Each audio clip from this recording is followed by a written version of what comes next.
ಹೇಳು ಜಾನು. ಶ್ರೀ, ನೀನು ಇಲ್ಲಿಗೆ ತಕ್ಷಣ ಬರೋಕ್ಕಾಗತ್ತಾ? ಯಾಕೆ ಜಾನು, ಏನಾಯ್ತು? ನೀನು ಇಲ್ಲಿಗೆ ಬಂದಾಗ ನಿನಗೆ ಗೊತ್ತಾಗುತ್ತೆ. ಪ್ಲೀಸ್ ಬೇಗ ಬಾ.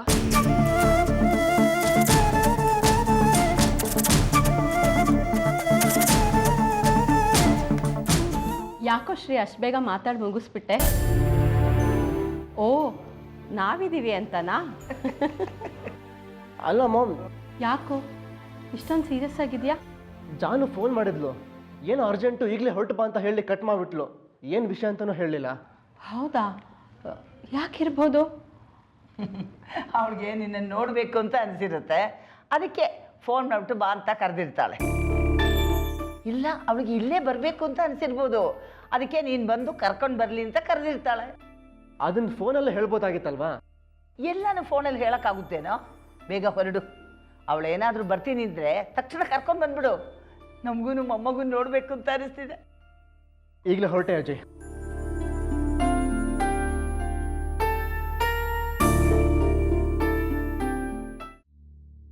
ಬದುಕೊಂಡೆ. ನೀನೇನಾದರೂ ನನ್ನ ಕೈ ಕೊಟ್ಟು ಹೊಡೋಗಿದ್ದಿದ್ರೆ ನೀನು ಎಲ್ಲಿದ್ರೂ ಹುಡುಕಿ ಸಮಾಧಿ ಮಾಡಿಬಿಡ್ತಾ ಇದ್ದೆ. ಅಣ್ಣ, ನಾನು ನಿಮಗೆ ಮೋಸ ಮಾಡೋಕ್ಕಾಗುತ್ತಣ್ಣ? ಆ ಅಮ್ಮ ಒಳ್ಳೆ, ಆದರೆ ಅವಳ ತಮ್ಮ ಮತ್ತು ಅವರಪ್ಪ ನನ್ನ ಕೂಡಾಕ್ಬಿಟ್ಟಿದ್ರು. ಪಾಪ ಆ ಅಮ್ಮ ತುಂಬ ಒಳ್ಳೆ ಹೆಂಗಸು, ಅವಳೇ ನಾನು ಬಿಟ್ಟು ಕಳಿಸಿದ್ದು. ಶಟಪ್. ನನ್ನ ಶತ್ರುಗಳನ್ನ ಹೊಗಳೋದಕ್ಕಲ್ಲ ನೀನು ಇಲ್ಲಿ ಕರೆಸಿರೋದು. ಏನು ಮಾಡಬೇಕು ಅಂತ ಹೇಳ್ತೀನಿ, ಸರಿಯಾಗಿ ಕೇಳಿಸ್ಕೊ.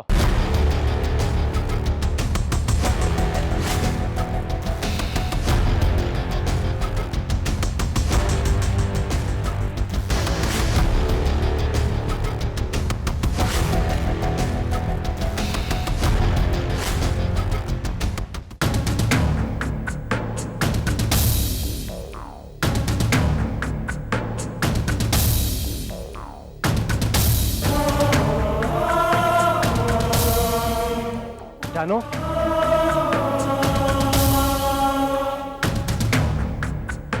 ಏನ್ ಜಾನು?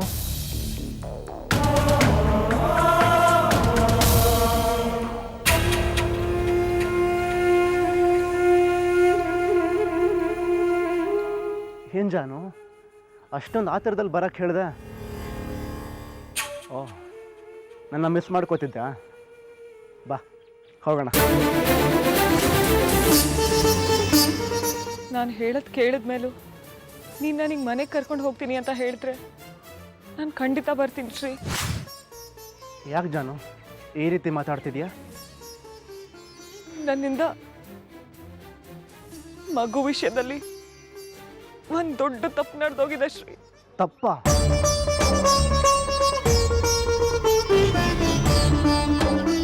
ಏನು ಹೇಳ್ತಿದ್ಯಾ? ಹೌದು ಶ್ರೀ, ನೀವು ಯಾರು ಕ್ಷಮಿಸಕ್ ಆಗದೆ ಇರೋಷ್ಟು ದೊಡ್ಡ ತಪ್ಪು ಮಾಡಿದ್ದೀನಿ.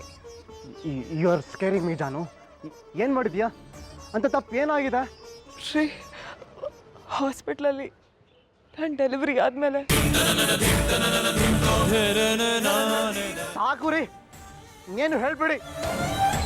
ಮೋಸ ಮಾಡೋದಕ್ಕಿಂತ ಅದನ್ನು ಸಮರ್ಥನೆ ಮಾಡ್ಕೊಳ್ತಿದ್ಯಲ್ಲ, ಅದಿನ್ನೂ ಸಣ್ಣತನ. ಬಿಡಿ ಬಿಡಿ, ನನ್ನನ್ನ ಬಿಡಿ ಮಾವ. ನಿಮ್ಗಳ ಮುಖ ನೋಡೋದಕ್ಕೂ ನಂಗೆ ಅಸಹ್ಯ ಆಗ್ತಿದೆ.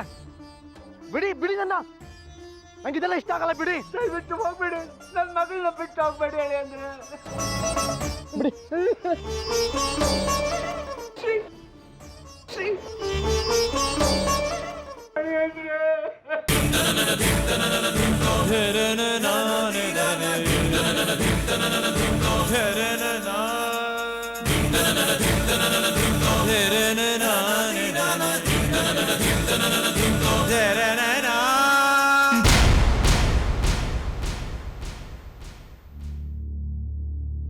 ಏನತ್ತೆ ಇವರು ಇಷ್ಟೊತ್ತಾದರೂ ಬಂದಿಲ್ಲ? ಇನ್ನೊಂದ್ಸಲ ಫೋನ್ ಮಾಡೋಣವಾ? ಆಗಲೇ 2 ಸಲ ಮಾಡಿದ್ವಿ ಅಲ್ವಾ, ರಿಸೀವ್ ಮಾಡಲಿಲ್ಲ. ನೋಡೋಣ ಇರು, ಇವಾಗ ಬಂದರೂ ಬರ್ಬೋದು. ಅತ್ತೆ ಬಂದರು, ಬನ್ನಿ.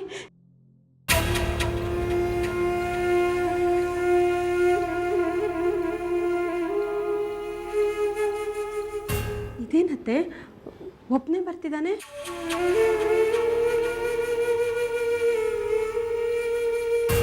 ಶ್ರೀ, ಜಾನ್ವಿಯಲ್ಲೋ ಒಬ್ಬನೇ ಬರ್ತಿದೀಯಾ? ಏನು ಯಾವಾಗ ನೋಡಿದ್ರು ಜಾನ್ವಿ ಜಾನ್ವಿ ಅಂತಿರ್ತೀರಾ? ಅವಳಿಲ್ದೆ ನಿಮಗೆ ಒಂದಿನನೂ ಇರೋಕ್ಕಾಗಲ್ವಾ? ಮದುವೆಗೂ ಮುಂಚೆ ಅವಳೇ ಇದ್ಲಾ ಇಲ್ಲಿ?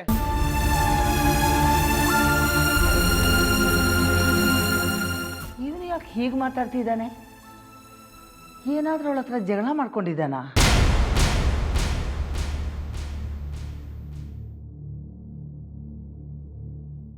ಅಲ್ಲ, ಈ ಶ್ರೀ ಯಾಕೆ ಹಾಗೆ ಮಾತಾಡ್ದ? ಜಾನ್ವಿ ಜೊತೆಗೆ ನಾವು ಜಗಳ ಮಾಡ್ಕೊಂಡ. ಅವಳ ಮಗುನ ಕಟ್ಕೊಂಡು ಒದ್ದಾಡೋದೇ ಸಾಕಾಗಿದೆ. ಅದ್ರ ಮಧ್ಯೆ ಇವನೇನನ್ನೋ ಯಾವುದಕ್ಕೂ ಅವಳ ಹತ್ರ ಒಂದು ಸರ್ತಿ ಫೋನ್ ಮಾಡಿ ಕೇಳ್ಕೊಂಡ್ರೆ ಒಳ್ಳೇದು ಅನಿಸುತ್ತೆ.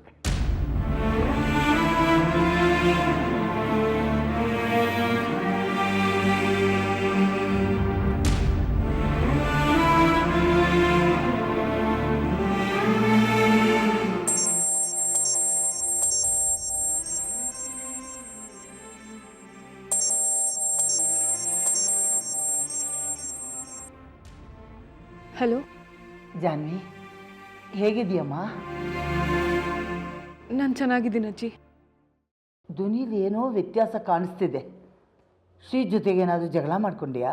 ಹಾಗೇನಿಲ್ಲ ಅಜ್ಜಿ, ಜಗಳ ಮಾಡೋಂಥವನಲ್ಲ ನನ್ನ ಶ್ರೀ. ಎಷ್ಟು ಪ್ರೀತಿ ಇಟ್ಕೊಂಡಿದ್ಯಮ್ಮ ಅವನ ಮೇಲೆ. ಆದರೆ ನಿಮ್ಮ ಮನೆಯಿಂದ ಬಂದಮೇಲೆ ಅವ್ನು ಮಾತಾಡಿದ ರೀತಿ ಒಂಥರ ಇತ್ತು. ಅದಕ್ಕೆ ಅಲ್ಲೇನಾದರೂ ನಡೀತಾ ಅಂತ ಕೇಳೋಕ್ಕೆ ಫೋನ್ ಮಾಡಿದೆ. ಏನು ಮನಸ್ತಾಪ ನಡೆದಿಲ್ಲ ತಾನೇ? ಏನೂ ನಡೆದಿಲ್ಲ ಅಜ್ಜಿ, ನೀವ್ಯಾಕೆ ಗಾಬರಿ ಪಡ್ತೀರಾ? ಏನು ನಡೆದಿಲ್ಲ ಅಂದರೆ ಸಾಕು ಜಾನ್ವಿ. ಅದು ಸರಿ, ನೀನು ಯಾವಾಗ ಬರ್ತೀಯಾ? ಆದಷ್ಟು ಬೇಗ ಬರ್ತೀನಿ ಅಜ್ಜಿ. ನನ್ನ ಮೊಮ್ಮಗನ ನೋಡಬೇಕು ಅಂತ ಅನಿಸ್ತಾ ಇದೆ. ಬೇಗ ಕರ್ಕೊಂಡು ಬಂದುಬಿಡು, ತುಂಬ ದಿನ ಮಾಡಬೇಡ. ಇಲ್ಲಾಂದರೆ ನಾನೇ ಅಲ್ಲಿಗೆ ಬಂದುಬಿಡ್ತೀನಿ, ಆಯಿತಾ? ಆಯ್ತಜ್ಜಿ, ಬೇಗ ಕರ್ಕೊಂಡು ಬರ್ತೀನಿ. ಸರಿಮ್ಮ.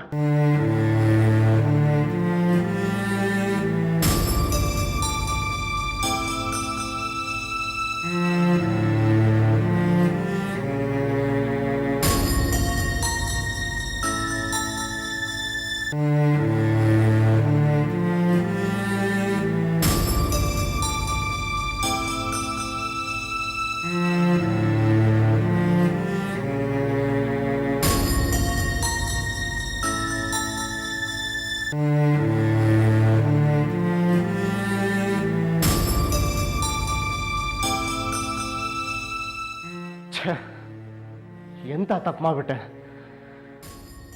ಜಾನು ಪಾಪ ಮಗು ವಿಷಯ ತುಂಬ ನೊಂದಿದ್ದಾಳೆ. ನಾನು ಅವಳ ಪಾಯಿಂಟ್ ಆಫ್ ವ್ಯೂನಲ್ಲಿ ಯೋಚನೆ ಮಾಡಬೇಕಾಗಿತ್ತು.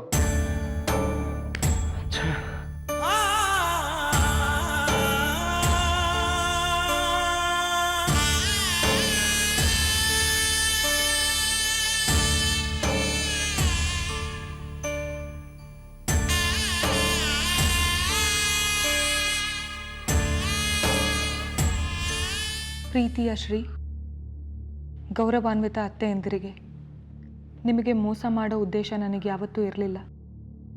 ಆದರೆ ನನಗೇ ಗೊತ್ತಿಲ್ಲದೆ ಬರ್ತಾ ಬರ್ತಾ ಗೊತ್ತಿದ್ದು ನಾನು ನಿಮಗೆ ನಿಮ್ಮ ವಂಶದ ಕುಡಿ ಬಗ್ಗೆ ಸುಳ್ಳು ಹೇಳ್ತಾ ಬಂದಿದ್ದೀನಿ. ಇಷ್ಟೆಲ್ಲ ಗೊತ್ತಾಗಿ ಶ್ರೀಗೂ ನನ್ನ ಮೇಲೆ ಅಸಹ್ಯ ಹುಟ್ಟಿದೆ. ಮಗು ಅಂತೂ ಕಳ್ತನ ಆಯಿತು. ಹುಡುಕ್ತಾನೇ ಇದ್ದೀನಿ, ಸಿಗ್ತಿಲ್ಲ. ಮುಂದೆ ಸಿಗುತ್ತೆ ಅನ್ನೋ ಭರವಸೆನೂ ಕಡಿಮೆ ಆಗಿದೆ. ಒಂದು ಕಡೆ ಗಂಡನಿಂದ ದೂರ, ಇನ್ನೊಂದು ಕಡೆ ಮಗುವಿಂದ ದೂರ, ಜೊತೆಗೆ ನಿಮ್ಮ ಮನೆಗೆ ಒಳ್ಳೆ ಸೊಸೆ ಆಗಲಿಲ್ಲ. ಇಷ್ಟೆಲ್ಲ ಗೊತ್ತಾದ ಮೇಲೂ ನೀವು ನನ್ನ ಹತ್ರ ಸೇರಿಸೋಲ್ಲ. ಅದಕ್ಕೆ ನಾನು ನಿಮ್ಮೆಲ್ಲರಿಂದ ದೂರ ಹೋಗ್ತಾ ಇದ್ದೀನಿ. ದಯವಿಟ್ಟು ಕ್ಷಮಿಸಿ. ಇಂತಿ ಜಾಹ್ನವಿ.